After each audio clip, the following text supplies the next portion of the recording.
Hello there. Welcome to our channel. Today, we shall be talking about the analysis of Gabriel Okaras' piano and drums. Piano and drums expresses Gabriel Okaras' feeling and thought of a primitive society in contrast to a Western society. The poem reflects the confusion of the poetic persona as well as the loss of identity as a result of the influences of two cultures. The title of the poem itself, Piano and Drums, give listeners a sense of the similarity and contrast. Throughout the poem, Gabriel Okara incorporates the instrument to further express through music his feeling by using well-structured stanzas and poetic devices such as imagery, symbolism, sensory detail, and personification. Piano and drums. The piano represents the Western culture and their way of life, while the drums represent the African culture. First, we hear the sound of the jungle drum. And how does Gabriel Okara describes it? He describes the jungle drum as urgent, raw, and the sound it produces as a mystic rhythm. As for the piano, it is said to be wailing with a theatrical concerto.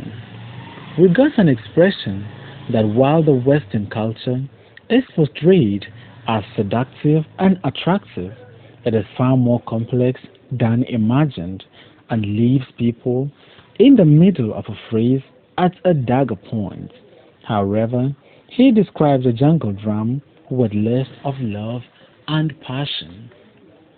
Let's now take a detailed analysis of the lines contained in the poem. When at break of day at a riverside. This line represents a state of purity and the beginning of a new dawn. As we all know, break of day is the beginning of a new day. So in the beginning of life, I hear the jungle drums telegraphing the mystic rhythm, urgent, raw, like bleeding flesh, speaking of primal youth.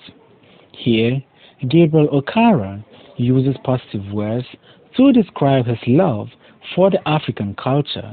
He describes it as authentic, vibrant, and unadulterated.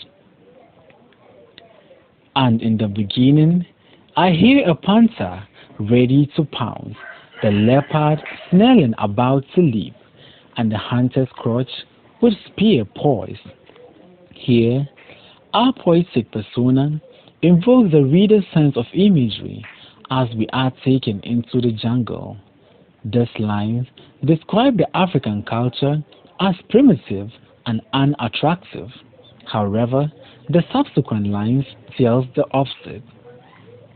And my blood ripples, turns torrent, and at once I'm in my mother's lap a suckling. Here again, Gabriel Okara invokes reader's sense of imagery as he finds himself in his mother's lap a suckling. This line represents a state of innocence and purity, free from external influences. His powerful imagery goes on. And at once, I'm walking simple paths with no innovations, rugged, fashioned with the naked warmth of hurrying feet and grouping hearts in green leaves and wild flowers pulsing. Here, Gabriel Okara tells us more about the African culture. Although primitive, the African culture is simple and things are done in a communal way, or there is communalism, and individual interest is not pursued. Just as the poetic persona is at the peak of his powerful imagery, the unexpected happened. Then I hear a wailing piano, solo speaking of complex ways. As we said earlier, the piano represents the Western culture.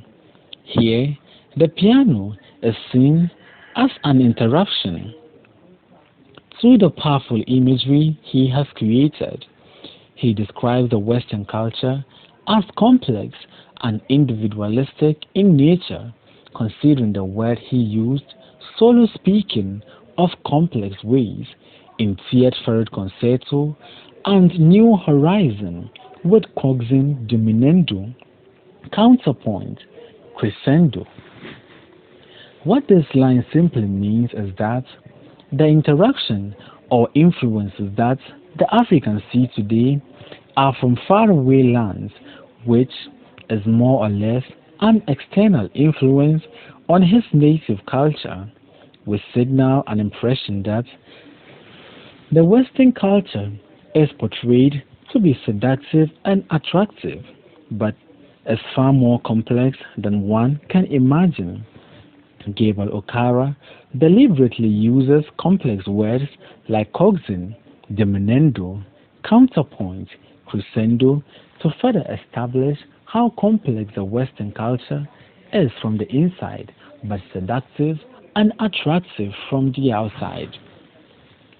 Those who are flattered by its seductive nature are left in the middle of a phrase at a dagger point.